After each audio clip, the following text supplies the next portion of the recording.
Good evening, and thank you for joining our webinar. My name is Adam, Marketing Specialist with Schein, and I'll be your moderator. Tonight's webinar focuses on 3D print splints and occlusal guards and how they can be designed and fabricated in-house. Before I turn it over to Dr. Ng, I have a few reminders. This webinar is being recorded, and you will receive the recording this week via email. And no CE credits are being offered for viewing or attending tonight's presentation. Dr. Jonathan Ng is our speaker tonight. Dr. Ng is a certified specialist in prosthodontics, practicing in Vancouver, Canada. Thank you for joining us tonight, Dr. Ng. I'll throw it over to you. All right, thank you so much, Adam, and thank you so much to Schein for such a wonderful introduction and for the opportunity to be with you all here today. It's so close to Christmas. I think we're literally only a couple days away, and I'm thankful that you're spending this time with me. I know that you're hopefully at home with family and others for the holidays coming up, but in the time that I have with you all today, I want to spend some time sharing with you about how the technology I've been using in my office can be used in your office. So as the title says, basically, how are we using 3D print of splints and occlusal guards? How do we design them, and how do we fabricate them in-house? So a little bit about myself, as I already mentioned, my name is Jonathan, Dr. Ng. I'm a prosthodontist here in Vancouver. Let's keep in touch with a lot of the technology by using technology. So as you see here, a website, you see Instagram, Facebook, all of this stuff is essentially used for our everyday, day-to-day life. But let's put this to the test. I'm gonna make a little video of us, a little Insta story. So just so you know that this is not, just sort of a background that's a fake Zoom background, but it's really my background. So I'll show you what it is, and we'll put this together. Hey everyone, we're here and we're with our group here on the Schein video about night guards. So as you can see here is my real background, it's my office. So not sort of a Zoom background. So we'll get back to it and we'll see you guys in a bit. All right, so what was that all about? Why did I make a video in the middle of this webinar? Well, for those of you who are on Instagram, if you just look at my Insta story, you'll see that essentially this is what we did live. And with that said, you'll see that technology has allowed information to pass through the world so quickly. So people around the world are gonna know we're talking about this stuff right now. And so your patients are using these platforms, they're seeing what you're doing in your office. When it comes to technology, I invite you to really be involved with that. And also, as I mentioned, keep in touch that way. So you can get a message through to me through any of these platforms. And if you have any questions after the fact, or you just wanna kinda ask how things are going, you can check things out and see some nice pictures there on Instagram. But I'm here in Vancouver, wherever you are in the world, whether you're in the States, you're in Europe, you're anywhere else in the world, we're enjoying this time that we have, even though with COVID, we're not able to meet in person like we used to. But if you're anywhere in the world and you get a chance to come to Vancouver later, this is a view from my office. Now, somebody say, oh, that's just a picture you took from the internet. Well, if you don't believe me, go to my Instagram and you'll see that this is what my desk looks like when I'm looking out at the view. Every day we're looking out, of course, the sunny day is extra beautiful. We're looking at the North Shore Mountains. When the clouds roll in, we're nice and high and above the clouds. So that's kind of nice to see there as well. And of course, when the sun's setting, it looks real nice there. But, this all is fun and great, but, the technology is what we're talking about. And I'm fortunate, and I always love to be the first to get, all these technologies and try them out. So if you have a chance to check out my YouTube page, I show unboxing of this. This is a Trios 4 that I was the first in Canada to get and open and use. So very excited to be always on top of the technology. So always check back and you'll be able to keep in touch and see what some of the technology is doing. As I mentioned before, we used to be able to meet in groups. This is me. I was giving a lecture in Europe in last fall. It was very exciting to be there. Now, if you look at the picture, you're going to do a little Where's Waldo and look for me. I'll give you a second to kind of look around, kind of see if you can find me. Let me help you out. Zoom in and show you there. There I am. Not a whole lot of social distance happening there, but one day, hopefully we can be back to doing these types of things together, meeting together and being able to share knowledge with each other. But in the meantime, we'll be doing this type of format, which has been great as well too. But as you know, I really enjoy teaching, and I love being in front of people to sort of give you some of the knowledge that I've been sort of learning as I go along as well. So the ways that I'm going to be showing you are not the only ways, but they're definitely a way that I've been doing things, and hopefully you can gather some of that information. So again, when we're able to meet again in person like this, it'll be a fun time to be able to do that again. But what are we going to talk about today? So in this evening, wherever you are in the world, but basically, we're going to have a little bit of time to share. We're going to talk about what digital is and why we're using it. Of course, the digital impression and splint workflow, that's important because that's the name of the lecture. We're talking about how are we using this technology. Also, what is digital splints and what are conventional splints? I mean, many of us have been doing splints for years, where our patients get splints, but we sometimes maybe overlook them and just realize that they're just something the lab makes for us. We don't even really think twice about it. So we'll talk about that. We'll also talk about what the 3D printing and post-processing is like. We hear that all the time, 3D printing. Everybody's printing everything now. You can go to your local store and get things like a 3D printer and print toys. There's all these different things you can do now, but how are we going to use that in digital and dental technology? And of course, what are some of these advancements and innovations that you are going to use in your practice? So in the time that we have today, we'll share some of those and hopefully get you excited about some of the things that are out there. I always like to start with a little bit of a quote. It was one of my favorite quotes that says, "Whosoever desires constant success must change his conduct with the times." So even in the 1400s, they knew that times are changing, and to keep ahead of things, you got to change with the times. And I think times are definitely changing. So let's look at something in our everyday life. Our cell phone. For those of you who remember, this cell phone, I remember it from those old Chinese movies where the guys would jump out of the van and hit someone with it. So it's kind of self-defense. But realistically, something like this helped us get in touch with our families, let them know where we were, where we are, and essentially achieved a task. It did something for us. But now all of us, and most of us, have some sort of a smartphone. iPhones are now up to iPhone 12. We have, able to shoot, 4K video, LiDAR scanner, all this kind of stuff. Really neat. Computers in the day of that really brick phone wasn't even able to do what you are able to do with your smartphone. But it still achieved a task. It got us in touch with our families, let them know where we were, and we're able to keep in touch. So the technology is changing, but it still achieves a very important task. What about in dentistry? So many of us are familiar with things like a wax up. As a prosthodontist, we plan everything from sort of ground up, and to sort of formulate our game plan, we have to have like a wax up. And traditionally, a physical wax up would take your technician, a few hours, a few days, maybe a few weeks if you're a dental student or a prost student. But if you have to make any changes, you basically have to send it back to the lab, or you try to make physical changes. You only have one of them there. What about digital? In seconds, we can basically, have our patients involved with looking at what sort of, potential mock-ups we have. We can change them. Our technicians can be doing them on the spot. We can overlay them, as you see on the screen here, where the patient's pre and post, or pre and predicted, can all be on the same screen. So that's really powerful information. So we're going to walk through some of that and how we use that technology. But I want to introduce you first to what our patients look like. So our patients walk in through our door every single day, and if they all looked like this, I don't think we'd have a whole lot to do. We'd basically be just maintaining good teeth. But in my practice, and I'm sure in yours, my patients walk through the door looking like all different shapes and sizes. We have teeth that are broken and missing, and some gone and some about to be gone. But I think that the most important part of everything is how we start all our treatments. And in my case, every patient goes through the same treatment planning steps. And I want to show you what those are, because the foundation is where we make sure everything follows. So whether your patients are coming into your practice for one or the other, I believe it's sort of the same central tree, the same root of which we start with everything, and different branches that branch out from that.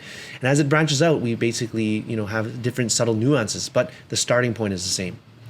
So whether your patients are, coming with one missing tooth, a fractured tooth, some missing tooth, about to be missing all their teeth, or already missing all their teeth, the starting point is all the same. I firmly believe that we treatment plan our patients the same way.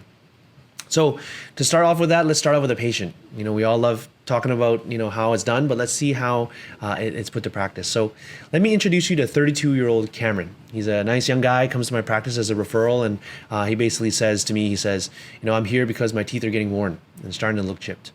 His referring dentist started a root canal on his teeth, and he said, I had these worn teeth, and then one started hurting and needed a root canal. And then he followed up by saying, well, I don't want any more root canals. Now, I don't know about you, but I don't exactly want to have a ton of root canals either. And so we took a look and we said, okay, Cameron, let's take a look. Let's see what's happening, and let's figure out how we can help so the situation doesn't run into, sequential root canals. He's 32 years old. He's already getting worn teeth with root canals. So he gives us a nice smile, good looking guy. You don't see anything majorly, jumps out at you. It's not like kind of major until we take a look closely. So let's take a look at what's inside Cam's mouth. So I always do the same series of photos, retracted smile, occlusion, and all these other pictures. So I'll show you some of those.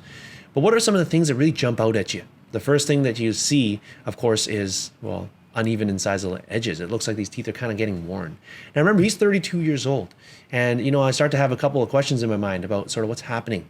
Why does his teeth look this way? How is it happening to him this way? So we'll work through Cameron's case as we go along today. But for me, as a prosthodontist, I like to do a lot of different things, from planning to even the completion of things. So I do a lot of implant surgery and also the prosthetics. But whether you're on one side or the other, I believe that the same is true, as I mentioned with that tree. We always begin with the end in mind. We always begin with the end in mind. So what does that mean? Essentially, it means we start with what we're going to end with as our goal.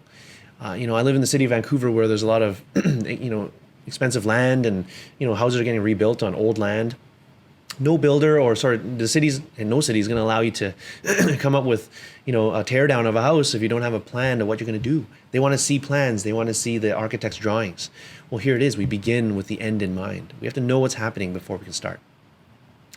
So kind of like Cameron, I'm sure you have patients that come in with various different presentations, but let's say it's, we're close to Christmas. We're the 22nd right now. Let's say it's the 23rd of Christmas, tomorrow.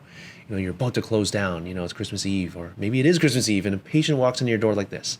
He says, "Doc," he just holds his hand like this. "What's your first thought?" And a lot of you are thinking, I don't know, maybe root canal. I've got to take out a tooth. Get your assistants to set something up for you. Well, I urge you to look at it this way. There's a thing called, obviously, diagnosis and treatment planning. But why is the word, the "and," so big? Well, I think that the word diagnosis is also big, because I would argue that it's actually very, very, and in fact, more important than the treatment planning. So let's look at the definition of what Webster's tells us. So diagnosis is essentially the determination of the nature of a disease. So what caused something to happen? Treatment planning is actually defined as the sequence of procedures planned for the treatment of a patient after diagnosis. After diagnosis. So we can't actually start treating patients until we have a diagnosis as to what caused it. I have many patients that refer to my office with a broken tooth, then an implant, a broken implant, and then a broken implant, and a broken tooth on a broken implant. These things keep happening, and the patient asks, "What's happening?" And my dentist just keeps putting the new thing on, and we didn't really realize that, well, what's the root cause? We didn't really figure out a diagnosis as to what's happening for this issue. So very important that, when we understand it that way, I firmly believe that diagnosis and treatment planning should actually be diagnosis, planning, and then treatment. Treatment is kind of like the easy part. We're doing all this, looking at what's happened, plan out how to avoid it, and then, or solve it, and then we treat. That's the important part. We want to look at it in that stage, because otherwise we end up with, we got to get, bit in the butt if we kind of look in the wrong direction. So I want to urge you to look at digital technology, and especially digital impressions, because I think that's sort of where everything starts from. Oftentimes patients or people just say, digital impressions, I take great PVS impressions, I'm doing my whole career. My lab takes them, maybe they convert them to digital, whatever, but I'm good at what I do. And so I'll just keep, doing PVS. Now that's not bad. It's not a, wrong thing to do, but I would urge you to look at digital impressions in a different way. Oftentimes people say it's just an impression. Like, I can do everything, my lab can do everything the other way. Well, I would argue that it's not just taking an imprint. In fact, digital impressions is a transformation in the way of patient treatment. So it's going to change the way we completely look at how our patients are treated, and how their treatment is done.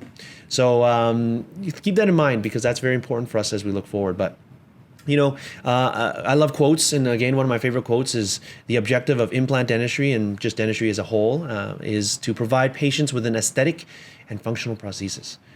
Aesthetic and functional. Sometimes things look great, but they don't work. And if they work and they don't look good, I believe that they go hand in hand. The marriage of these two is what makes our treatments right. If we're doing things that look great, they got to work well. And if they work well, they got to look good. So I urge you to remember that. So let's look back at Cameron. Remember, he's 32 years old, and he came to me because he didn't want more root canals. He's got these sort of worn down teeth, and we got this treatment planning that we got to start to develop for him. Now, the first thing I asked him was, "Are you grinding your teeth?" And of course he says, "No, you know what? I don't grind my teeth at night. I don't wear my teeth at night." I was like, "Well, what about what else are you having some wear on your teeth somewhere else? Are you having acidic diets?" He's like, "Nope." "Do you have any sort of reflux?" He's like, "Nope, none of that at all." So we start to develop all these things, sort of seeding different things in his mind. And then, we take these pictures and we show him the pictures.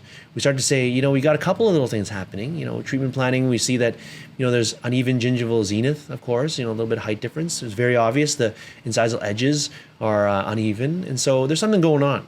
You take a look, and that's why these pictures are very powerful. I put them on a surface or an iPad, and I show them to the patient.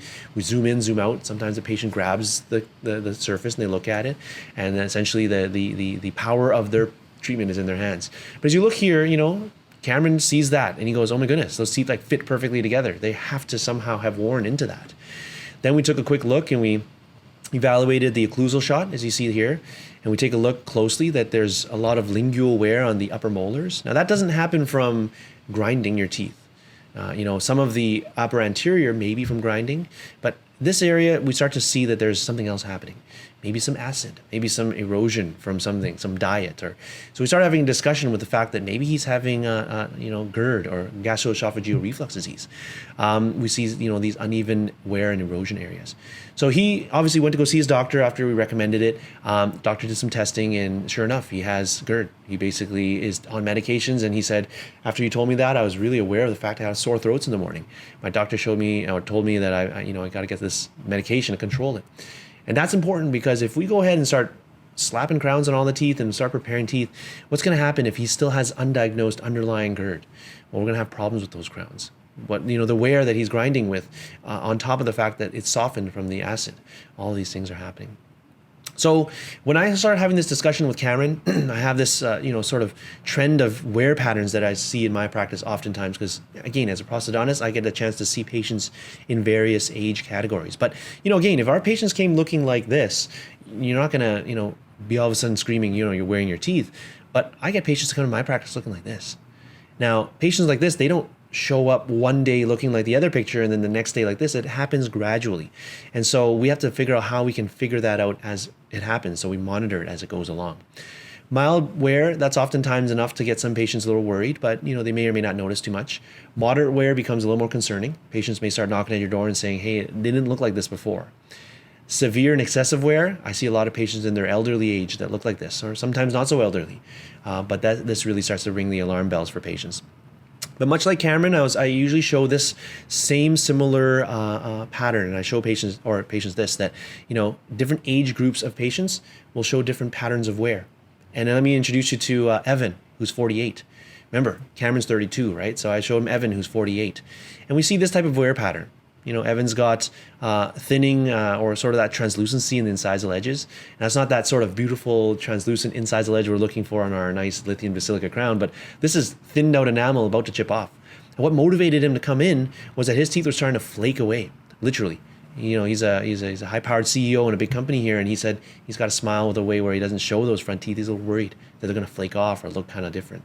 Now, again, we're all wearing masks now anyway, sometimes with, going out in public, but this is obviously before that time. So that's Evan. What about Jason? So he's 48. Jason is 48. Let's introduce you, 58. So we saw Evan, who's 48, and now Jason's 58. So Jason, who's got a little bit of incisal edge to edge position, the wear looks kind of like it's kind of wearing away there as well too. But let's show you his anterior position. Ooh. Now his motivation to come in was he's an airline pilot, and unfortunately I know that now is not a whole lot of flying happening as much. But he was an airline pilot, long haul. He basically would be grinding his teeth, and he says it's hard for him to address the team when he's got teeth that are wearing away. He's a little worried about it. So he's 58. It didn't happen like that overnight. And when he was 48, it might have looked like Evan. When he was 32, it may have looked like Cameron. Okay, that's moderate wear. What about excessive wear? So I'll introduce you to William. He's 78, 70-year-old William. So he comes to see me and says, I need an implant. One of my teeth are wearing away. And we take a look, and wow, that's a lot of wear. It's a lot of wear. So when you look at that, you say, okay, William's 78 years old. Did he look like this when he was 77? Probably. What about when he was 17? Obviously, his teeth were not worn like that at that age. So it had to happen sometime along the way. So that's why I bring this up. I show you that there's different categories and age groups of people in which they have a pattern of wear. So the Evans, when he's 48, when he's 58, maybe he'll look like Jason. When he's 78, maybe he'll look like William. So when I show these things to Cameron, he's like, whoa, you know what? I'm 32. if I leave this and do nothing, when I'm 48, I'm going to be getting root canals on my teeth, and I'm already starting to get that. So this is an important point to bring up, because how do we monitor it? Patients don't, come in every single day with this type of change. There's something that happens slowly over time. Well, thankfully, there's a way we can monitor it. Patient monitoring is something that I use in my practice as well. And, Evan, that patient I showed you, he didn't believe me that he was wearing his teeth. So I scanned his teeth on the first time I saw him. Then I scanned it again about 9 months later. And I showed him, overlaying these on top of each other, that there's an amount of wear. That circle there is showing a change. As you look closely there is about I think it's about 0.2 millimeters or 0.85 millimeters. Or essentially, there's a pitting there. And you show them that, and you say, wow, it's really wearing away. What about the anterior? And this is where it really, rubber meets the road. They see this and they say, 0.1 was in time, A, and then B, when I see you again 9 months later, we got 0.21 millimeters of loss. 0.21 millimeters. Doesn't sound like a lot, but in 9 months, what about 18 months? You double that, it's 0.4. You double that again, it's almost a millimeter. That's when you see this trend happening. So Evan got really motivated at that point. He said, oh my goodness, you're right, I'm really wearing my teeth. So the technology is really allowing us to overlay scans and have this, showing of one versus the other, and then we can have a big change. So as you see here, 0.21 millimeters. That's a big change in 9 months.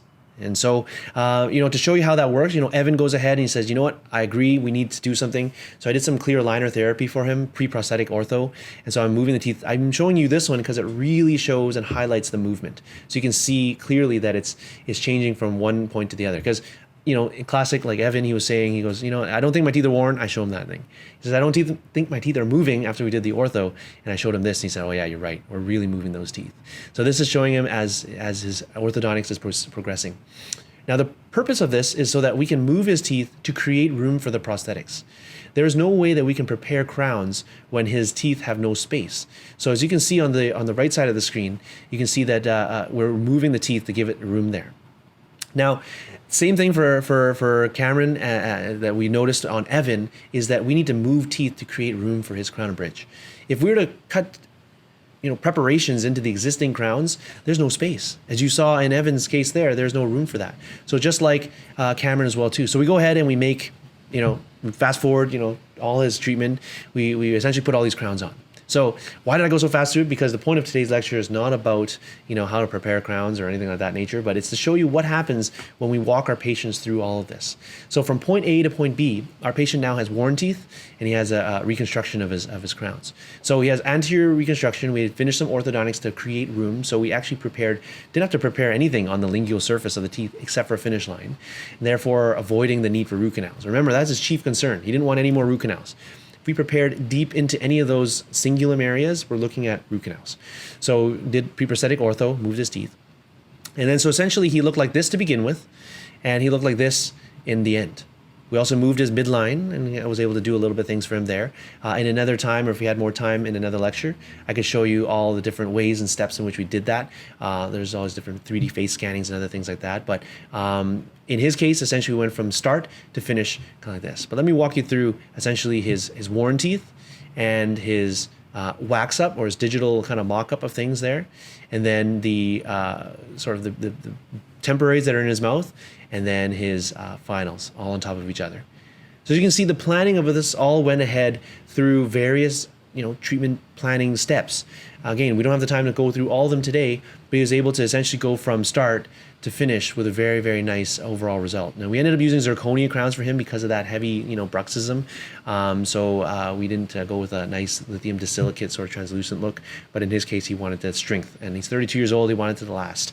And so we have these crowns in there for him with sort of zirconia incisal edges, in fact, even. So as you can see, from one side to the other, we have worn teeth, and then we have the final look there for him. So as you can see here with this smile, it's not the first thing that jumps out at you too much until we look at the retracted smile, but you really see a big difference when he smiles and you see his teeth looking like that. So that's a huge difference through excellent treatment planning and providing him with a really good result. We have great outcomes because we're basically able to walk our patient through that. Remember, he came into my office saying, I just don't want any more root canals. And then so he started out like looking like this. Now, to summarize what we ended up doing for him, as you can see, worn teeth, and then in the end, he kind of marches to a different beat. He has a bit, nice smile like that. We ended up doing a bunch of things. Pre-prosthetic ortho, crown lengthening surgery on some of the lingual areas, crowns on 6 anterior upper teeth, and incisal reduction of his lower teeth. Now, I asked him, I said, hey, Cam, if I told you that we were going to do all this the first time you saw me and said, I don't want any more root canals, and you said I needed all those things, he said, I would have said you're crazy. I wouldn't have done any of that. But after I showed him the videos, showed him the pictures, showed him what could happen if we didn't do anything, he was on board. And he basically said, because of that, I wanted to, it was motivation to get this work done. Now, with all that said, he has a beautiful smile now. But the erosion, we got to make sure that's taken care of by his doctor. He's always getting that maintained and watched for. But what about maintaining the, from incisal chipping and other grinding? That's the important part. So that's why digital treatment planning is extremely important. I feel that is something that we need to always look to, because now we have the technology to scan our patients intraorally, scan their faces with 3D face scanning, all of these different things. But as I mentioned before, Cameron was excited. He was on board because our patients, if they have no idea what's going on, if they're not educated to what you're doing, they're not going to be engaged. If they're not engaged to what's happening, they're not going to be excited. We want to get our patients to a level of excitement so that they're excited to get things done. No one wants to get their teeth, trimmed, and no one wants to have extractions. No one wants to have all this dental work done if they have no idea what the outcome is going to be, if they don't know where it's going to go and why they're doing it. So I firmly believe that these 3 E's, we're going to educate our patients, engage them, and of course, excite them. Because if they're excited, they're going to be on board. And that's why we change our sort of like, I'm not sure's to yeses. So patients go ahead and have treatment done. Okay, so Cameron's finished. He's had his beautiful reconstruction. Now, we talked about all this because it's important to look at occlusal night guards. Now, what's an occlusal night guard? I mean, it seems straightforward and something simple that we just kind of afterthought and sometimes just do at the end. But a night guard is something similar to this. I have many patients that tell me the same thing. They say, I have these night guards done and I don't like wearing them. And you ask them why, and they say they're too tight. Just they feel weird and obtrusive. They just don't feel comfortable. Well, let's take a look here. According to the literature, let's see how they're made, just so you can see what a conventional night guard is like. So in an article in 2013, it says basically in acrylic, according to the same technique used in the construction of a complete denture. Construction of complete denture. Now, I don't know how many of you are making complete dentures or actually go through the lab process of that. There's a lot of steps. From flasking acrylic to waxing it and putting it on an articulator, there's lots of different steps. But let's walk you through it just so you can see what those steps are. What are the fabrication steps? I'll give you the Coles notes from that article. Essentially, the fabrication steps are, number 1, you take a hydrocolloid impression. So take an alginate. Snap removal, so that you don't rock it away, we can move it away. Now, this is an important point to look at, because oftentimes when we push up into the hydrocolloid impression, what happens when you look in the impression? Sometimes see the cusp tips poking right through the impression. It's like right on the tray. Well, why is that important to avoid? Because that means your tooth is now pushed into its socket. That single tooth, whatever is pushing on the impression tray, is now slightly different position than its hanging rested position. Also, when things set, it moves it around. Well, that's kind of a major factor. Now we go to the third. We got to pour it immediately. A lot of evidence as to what the timing is. Some is 15 minutes, some is 30. We don't go into that. But of course, the type of stone is important. But we also know stone has expansion, 0.9 to 0.16%. Doesn't seem like a lot, but that's a factor in all the different things that are going. Face bow transfer, soft base plate wax for CR bite, if you're into CR bite or some other bite, but you got to get them into a bite position. We've got to mount it, survey the models, look for the undercuts. And so for those of you who put them on a surveyor, it's not exactly, super easy, but you want to find the undercuts. Block out any areas with wax, so physically block it out. This is things that probably your lab are doing, unless you really like doing them in your own office, but your lab's doing this and we don't really know. Custom guidance inside of the table, there's the pin, we can move that around. We open the pin by a certain amount at the front so that in our back areas we'll have enough for our thickness. And then we soften our base plate wax, we shape and form it, and then, step 13, 14, 15, 16, that's flasking it, that's like dentures. Already, there's a lot of steps. So not to exhaust all the different things that are going on, but there's lots of steps involved there. So as I mentioned before, patients have the same concerns. They always say, I don't want to make that night guard because, it pushes my teeth too much. It feels so just uncomfortable. It just feels like it's all over the place. Why does it have to fit so tight? Why? And then I ask the same question. Yeah, why does it have to fit so tight? It shouldn't. If it's engaged properly, it should not fit and feel tight. It should fit bang on exactly the way it should. Patients will say, well, why is it so uncomfortable? Right? It shouldn't be. I answered to all these, it shouldn't be pushing your teeth, and it shouldn't fit so tight, and it should be comfortable. In fact, we should put it in and it should feel nice. So that's what patients will complain. Now, I look to Facebook sometimes, I look at, I mentioned all this technology. I was just looking on Facebook the other night and, on Dental Clinical Pearls, it's sort of like this group that basically talks about different things and people ask questions and things. So this is kind of helpful exactly to what we're talking about, because this post basically says, I'm on the 4th remake of a hard maxillary night guard for a symptomatic patient. 4th remake. Wow. It's a lot of remakes, many of you have been in that situation where you put a night guard in, you adjust it like crazy and it doesn't fit and you can remake it again.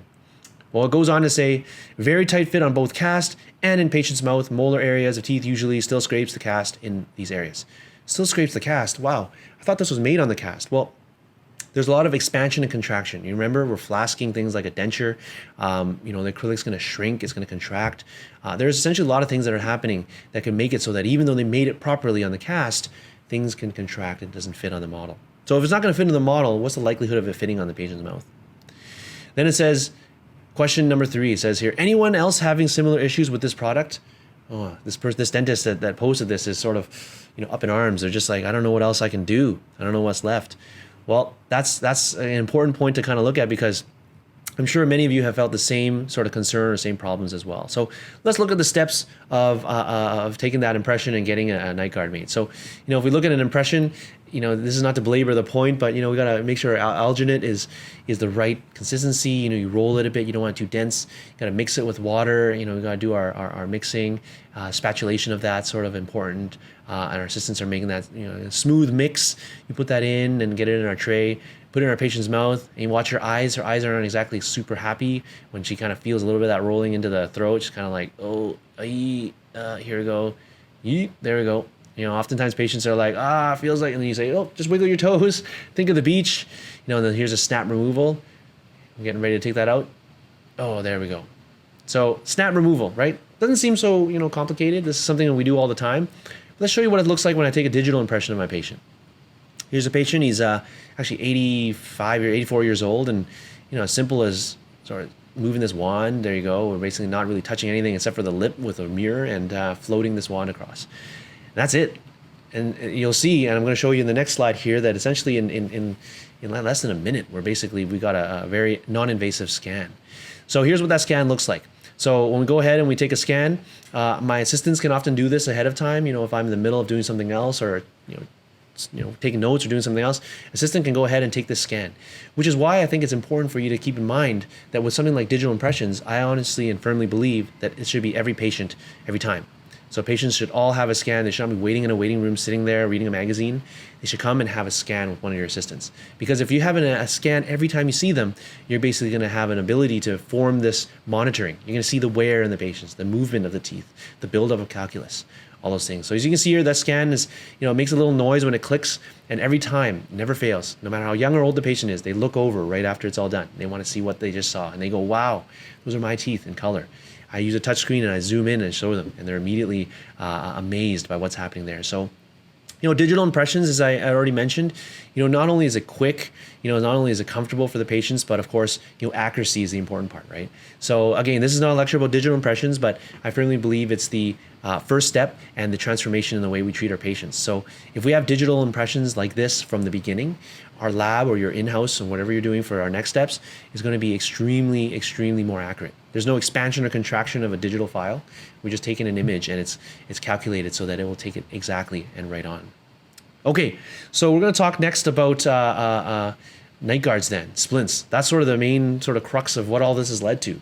You know what, I build all this sort of information about patients who are going through major reconstructions or wear of teeth. Well, how do you protect it? Every patient says, I don't grind my teeth. Well, I always say it doesn't matter if you're grinding your teeth a little bit. You're maybe not grinding 8 hours a night if you're sleeping 8 hours, but you're probably grinding 5 minutes or a few seconds. But if that happens for your whole life, that's when you're going to have this issue. It's kind of like wearing a seatbelt. You don't need it every moment you're driving or every moment you're going to get in a car accident, but when you do get in a car accident or if you are in a sudden stop, it's going to be protecting you. So we wear a seatbelt for that reason. We wear a night guard as well that way. So what is the workflow? What is the steps in which we need to take from making this night guard? We looked at the conventional way already. Let's look at the digital. We'll break it down to 4 main steps. We scan, as we already saw there. We design it, which is extremely easy, which I'll show you, and we can do in-house. We print it, which I'm now doing in-house as well too. And then we post-process it. We clean it, get it ready, and we deliver it to our patient. It's that simple. 4 steps. So let's look at the scan. So if we're scanning our patients, as you already saw there, we're basically taking a scan. We're taking a digital impression of their mouth. We have lots of different in-house production apps that we can use. I've been using the 3Shape system, and they have various things like, designing your crowns in-house. Implant Studio, you can design things like implants from implant surgeries. If you're doing ortho, clear aligners, things of that nature, you can do all those things through that. But one of the main things that I'm going to show you today, and not the only way to design it, but one way is through this thing called Splint Studio. So Splint Studio is a new product, I guess, that's come out through the whole design suite. But I want to show you how easy it is to design it, because that's the important part, how straightforward and simple it is.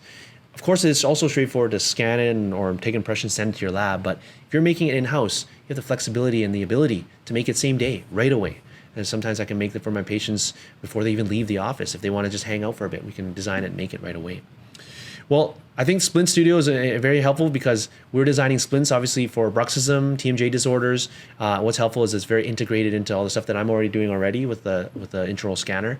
And of course, the virtual articulator built in. Remember, the conventional way, you got to put it onto an articulator. Here, we're literally doing it digitally.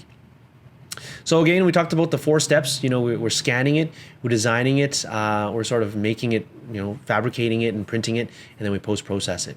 But let's look at those steps and what it looks like and how we design it.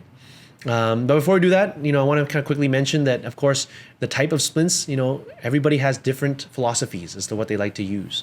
If you're using a hard acrylic or a soft or a hard soft or whatever it is or whatever design it is, the good thing is you can design it to whatever you want. You can, if you're into a muscle deprogramming splint, it's a Michigan splint or some sort of Dawson splint, CR or non-CR, whatever it is, we have the ability to make anything you want. You can print any shape you want. In fact, you can print fangs and make them for Halloween if you wanted to. So that's the kind of the fun and the exciting part about how this digital technology is allowing us to have the flexibility to do that. The one thing I really like about this Splint Studio is that it's very simplified. It makes it easy for us to work with. So who doesn't like easy? I like to make sure I'm known each step along the way. And for those of you who are scanning 3Shape, this is how you do it. If you're using another system, I think they all have similar pathways in which the workflow works. But in the limited amount of time, I want to show you just one of the ones that I'm using right now. So step-by-step workflow, of course, easy to follow. And of course, validations to kind of make sure that it's going to work. If you adjust or remove too much, it has a little warning bell that tells you that it's going to be too thin, can't print it. Okay, so let's see how it's done. So what are the steps? And then this is going to show you, remember, we talked about the 14, 15, 16 plus steps in the conventional way. I'm going to show you how we do it here.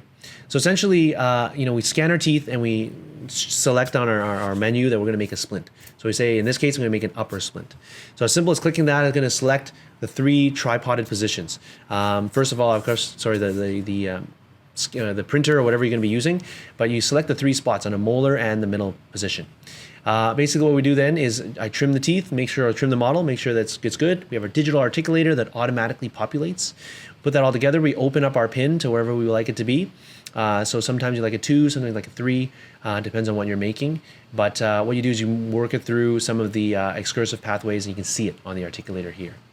So that's extremely helpful because then we can visualize what our movement's going to be. Some people say, well, how do you actually know that's the real movement pattern? Well, I'll show you that later if we get a chance to talk about it. But remember the surveying of our positions? Well, here's our digital survey. We just position it and it makes our undercut for us. So we already know where all those undercuts are. We then wax out and block out anything. In this case, the patient had a little lingual bar, so waxed out that spot for you there too. Then we move ahead and we start to outline where we're going to be placing our splint. Now, with this said, we obviously want to have it engaging the undercuts. We don't want to go well over them. We also don't want to go well under them.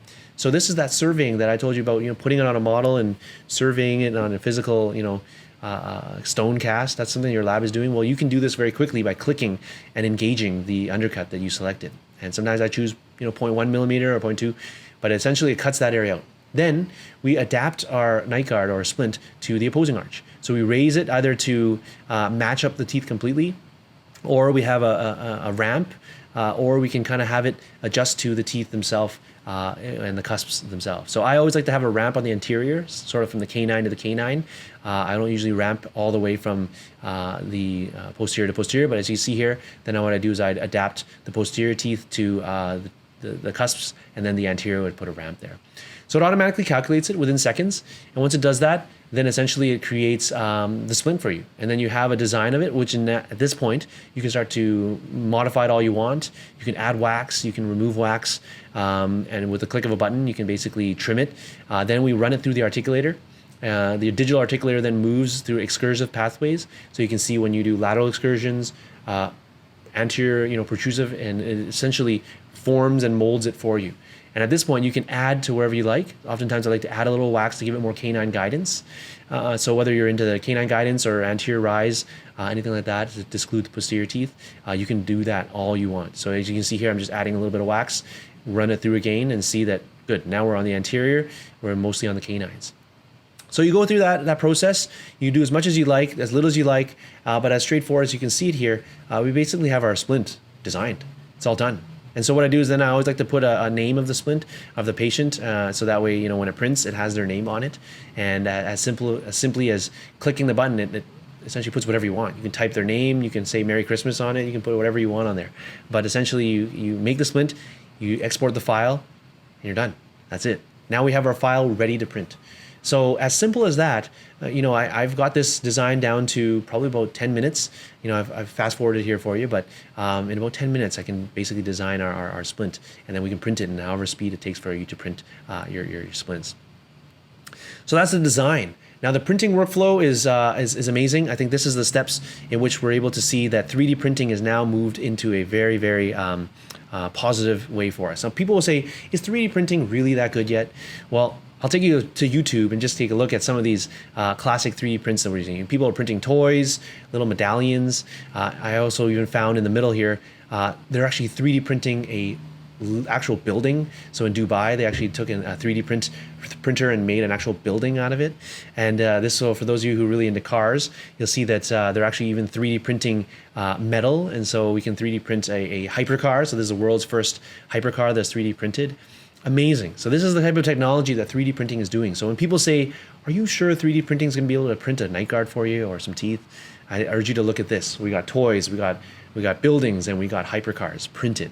So of course there's different accuracies in which they're all tolerance to, but very important that you know that printing is obviously available now. Now 3D printing, as you know, if you walked down the trade show floor of some sort of dental show, you're going to see a ton of 3D printers. Before it used to be digital scanners, and now it's 3D printers. As you can see here, the choice is vast. So I won't go over all the different choices for you, but I basically want to show you that there's two different main types. One is stereolithography, one is DLP. So what does that mean? Stereolithography essentially is the first type of 3D printing. It's laser based, so it's basically curing. It's very time consuming because it's curing every spot one at a time. So it's kind of the original style printing. Other type is DLP. So DLP is digital light processing. So it photopolymerizes, similar to a light cure, but it's doing it a full layer at a time. So it uses an LCD, a panel that essentially is in a vat of liquid, and essentially prints the full layer and then lifts it up and prints the full layer. So it's much faster. So much faster than the conventional way. So I'm going to show you the Sprint Ray printer. This is just one of the ones that I'm using right now. Many of them work similarly in the way that they can work, but I have to show you a type of printer. So this is a DLP printer. So you can see here, what it does is it has a printing table, and most of them are similar like this. In this case, I have a touch screen in which I either put in through my network, or if you have a USB, and you print with the different liquids, different resins. So whether you're making a night guard or model, essentially you position it on the computer system, and then that plate itself is going to move up and down. And once you click print, as simple as sort of like printing a document at home, this is literally how it works. So we're pouring our liquid. We go ahead ready to print, we press print, and it just goes through the process. Now for most of these, the printing can be anywhere from 1 hour to 2 hours. Sometimes if they're very thick, it can be 3 or 4 hours, but essentially there you go. You have your models or your night guards, and they're attached to the plate, just like that. So that technology is amazing. Essentially allows us now to print in our office. So, I like the Sprint Ray run obviously because it's something that I've been using in my office, but it's made for the dental market. So there's many different printers out there, and some of them you'll find they're printing various different types of things in different industries. But this one specifically is dental printing, so available through Henry Schein as well too. So it's something that if you want to ask your rep about, simple and easy to use. But much like most of the printers, you want it to be versatile. You want to be able to print multiple different types of resins. You want to be able to have good speed because you want to be printing overnight like the stereolithography ones. And of course, you want to have good applications. So you can be printing things that we use in our office, like night guards, dentures, implant stents, and stuff like that. So let's go to the printing. How easy is the print? Well, I already showed you that you design it on the table. You have that position as where you're going to put all our night guards, and we go ahead and we do it. So as you can see on the left side, you have the screen here. I've positioned 4 or 5 different night guards ready to print. Then here's me. I basically go ahead and I show you that I'm simply filling the liquid into the position. It's very straightforward. Tells you minimum, moderate, or maximum, or medium. So you just make sure you have enough liquid in there, resin, and we pour that in place. Then we go ahead and we click print. Once you click it, it just says processing. It's kind of like sending job to your printer at home. And then once it's done, we go ahead and we watch it print. And then it says how long it's going to be. In this case, as an hour or so. And once it's finished printing, we go ahead and we see it. We open the lid and it's ready to go. I mean, as we speak right now, my printer is in the middle of printing some night guards, stuff like this. I basically, I'm in the process of printing as well because today's projects, we had some cases going on. We scanned it, we designed it, and then we're in the middle of printing. And as simple as that, we have our night guards ready to go. However, they're not completely ready to go because we now have to process them. So there's a workflow in which we have to use to make sure that they're ready. So that's the post-process phase. So we've scanned them, we've designed it, we've got them ready, and we're ready to post-process. So again, once we've taken them out, we gotta take them out, we gotta wash them. There's all this resin that's dripping from it. If we just went ahead and light cured that, we'd have a lot of flash and errors and things that are kind of hanging from it. So, all we need is an ultrasonic, which you already have in your office probably for cleaning and other things. We need some isopropyl alcohol. What that does is it breaks down all the non-cured stuff on the surface, and a brush to kind of, scrape it off and scrub it off. That's the sort of the way I've been doing it and the way I've been sort of trained to do it. But thankfully there's, these wash machines that are started to come out. Sprint Ray makes this nice workflow that we just put it right into it. It's just it's literally like a dishwasher. It's a fan that blows some of this, rinses with the isopropyl alcohol, goes right inside and cleans out everything that you need. So you don't have to scrub it. There's a process of about 5 to 10 minutes. And what it does is it rinses it, cleans it, and then dries it for you. So even better. So that's the best part. You don't have to actually scrub it or do anything like that. You get to this point, you chip them off, and you put them through your light cure, and then you're done. So that's sort of the wash mechanism that's extremely fast.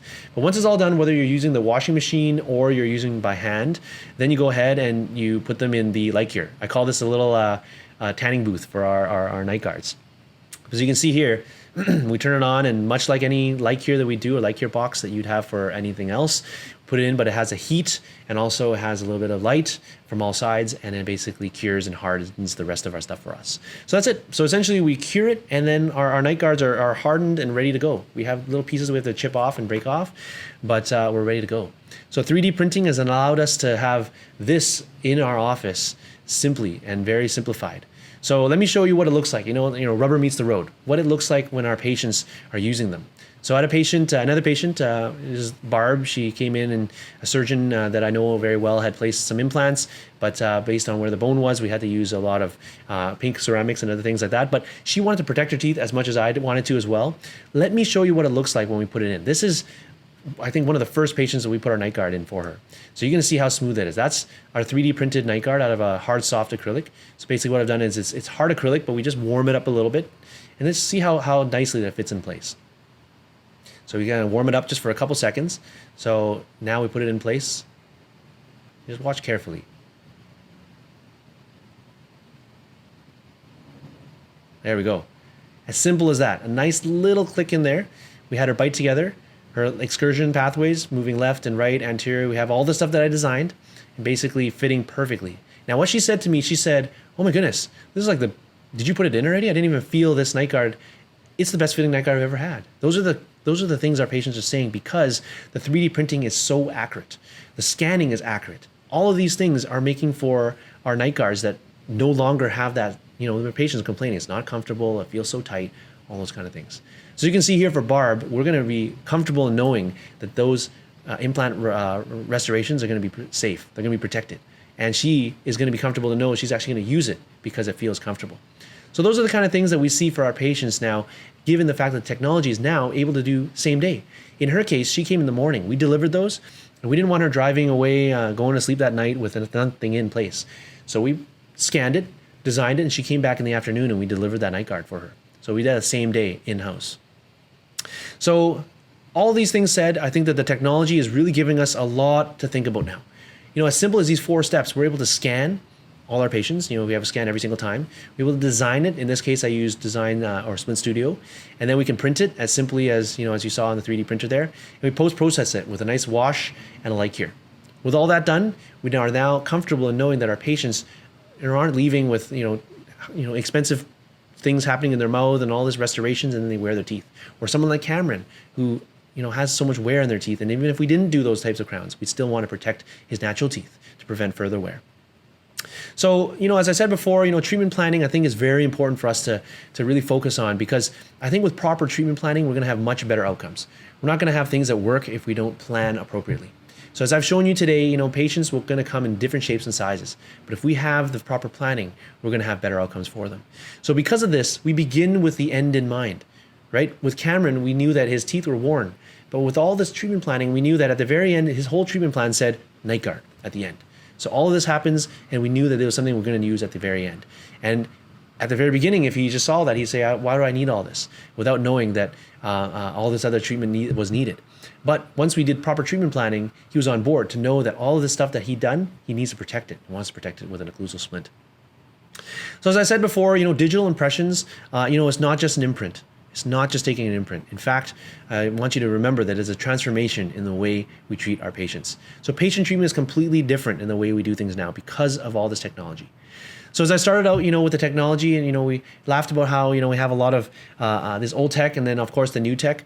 But I think I've shown you a little bit today about how the technology in at least in dentistry, has shown us from the way we used to do it to the way we now can do it. So that if we look at occlusal splints and the way night guards are made, we now go from the conventional way with a physical model, poured, surveyed, mounted on a FaceBow, all these things. We can now go with nice digital 3D printing, which same day delivery allows us to do. So with that said, I think that it's such an amazing advantage that we now have with the technology. And I'm so excited because it has really changed the way that I do my practice, and a way I think for you as well too. So as I started off with a quote that says, "Whosoever desires constant success must change his conduct with the times." Again, they knew that in 1400s, but let's bring it back to something a little more current. For me in Canada here, we love watching hockey. Unfortunately, there's still no hockey right now, but hopefully soon. I know the NBA is already kind of starting, but hopefully the NHL will start soon. But I want to close off with this quote from the Great One. So those of you who have followed or watch any hockey at all, Wayne Gretzky is arguably the best hockey player in the history of hockey. And so he's been quoted saying, "Go where the puck is going. Go where the puck is going." If even the great one, the best in the game, knows that, if the puck is going down ice, we follow it. We don't go the other way. We don't turn around. We don't just stop and watch it go down. He chases after the puck, and that's why he's the best in the world. So for us in dentistry, the puck is going down ice. Technology is moving in a direction which, certainly is not going the other way. So for us to stand still and watch it, I believe for us to be great and for us to be moving forward in our practices, we go where the puck is going. So I encourage you to do that. So as I mentioned at the very beginning, digital technology is how we keep in touch. So make sure you keep in touch with me at prostodontist.ca. That's my website. But if you email me at dr.ng@prostodontist.ca, or any of these Instagram, Facebook, I think Instagram is probably the fastest and easiest to get in touch with me too. If you just send me a message there or anything like that, just check things out there. Or my YouTube page, you can kind of see a couple of technology things there. That's how we're going to keep in touch. And basically, if you have any questions or you want to see new technology in dentistry, that's sort of where we're going to find some of that. So thank you so much for your time. I think we have a few minutes for some questions, and some questions have been rolling in. So I'm going to just answer some of those for us now before we finish. But let's look at the questions here. It says, I am new to technology. What is the best starting point? I'm new to technology. Okay, that's good, because oftentimes I get the same question a lot of times. People say, you know what, I've been doing dentistry the same way and I've been doing well, and I don't really want to change. And so, where should I start if I want to start a little bit? Well, I definitely, as I mentioned already, is that the digital impressions is definitely the first start. Whether you or your lab or anybody else is doing this 3D printing or digital designs, digital impressions is definitely the first step. It's the entrance point into everything we do. For keeping your information in your software at your office or sending it to your lab, it makes it so much easier. And also, some people will say, well, I don't really, I can't really learn new technology very easily. Well, hopefully in your office, there's at least somebody who can use the computers and can figure that out for you as well. But if not, your reps have very good ways to kind of show you different things, and there's all these new learning techniques to do it. But I definitely think the first step is definitely the digital impressions. I think gone are the days where, we've already been talking about digital x-rays, digital software in your computers in your office. Those are things that we've been doing for a while. So I think digital impressions, at least from a prosthetic and for an implant sort of, direction, is definitely the first and the best way that we should kind of enter into things there. Okay, so is there a specific scanner I need to use? I know you showed one, but what if I have another one? Okay, so good question. I think, if I had lots of time, oftentimes I give a full day seminar on digital impressions, and there's just so many different types to talk about. Today, I wanted to show you one of them just to show you what it means to acquire information. Most of them are acquiring information, but all of them work slightly differently in that, if your lab is using the 3Shape software, well, if you scan with 3Shape, it's going to send to them easily. If your lab is using another software, well, you scan with that one. But it's important that you find out if that scanner that you're using is able to export into an STL format, or what type of format that are they exporting it to. That's the open format that the softwares are going to use to import and be able to start planning and doing things with. Also, if you're a 3D printer, you want to make sure you're able to export certain file types so that you can print that way too. But the specific scanner, monitoring all the stuff that I showed you, the Splint Studio, all that design, that's from the 3Shape Trios that I've been using, Trios 4. But like I said, there's multiple different ones that your reps can also show you as well too. Okay. We have time for a couple more, I think. So it says, you showed a lot of technology. Where do you see dentistry in the next 2, 5, maybe 10 years? Wow. Okay, that's a good question. So I think that dentistry's moved a lot in the last little while, and just like I was giving the example of the iPhone. If we look at how phones were 5 years ago till now, they've dramatically changed. But at the same time, there's this sudden spike in which we went from no iPhone to iPhone 1 to iPhone 3 to 5 to now 12. I think that that's not exponentially growing. It's sort of come to almost a plateau where the difference between iPhone 10 and 11 is not that dramatic, and iPhone 11 to 12 is, again, it's not that dramatic. We're still using the same 4K video and all these things of that nature.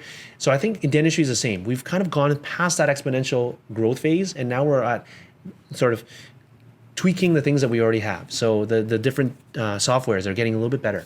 And so people will say, is it time to jump in? I think we've passed the time to jump in. This is the time now to get better at the things we're already having. So if you aren't in it, it's not too late. I think definitely, getting in is good. But where do we see it in 5 to 10 years? It's going to be refining the things we already have. Things like AI technology, all this, computer learning. I'm doing navigated surgery in my office, and that's going to be computer learned as well.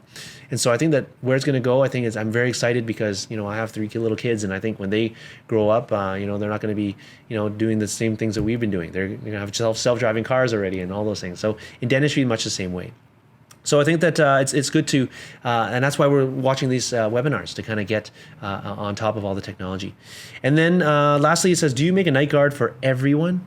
Well, I would say that, in my practice, it's a little unique because as a prosthodontic office, we're usually rebuilding something that's broken or worn away.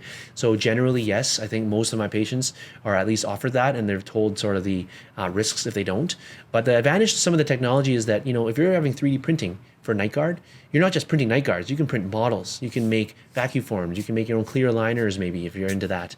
You can make surgical guides.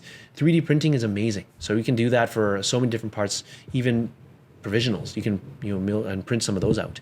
But yeah, when it comes to night guards, I think that I'm using that a lot because I'm printing a lot for a lot of my patients in their procedures. So okay, so anyways, I don't want to overstay the welcome. It's been a great amount of time that I've had with you all.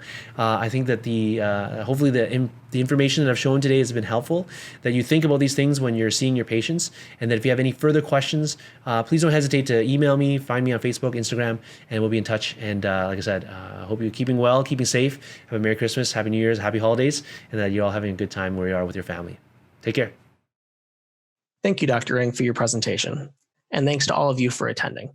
Please feel free to email us at webinars@henryschein.com if you have any questions pertaining to tonight's webinar. On behalf of Henry Schein, thank you again for attending. Stay safe, and I hope everyone has a great holiday season.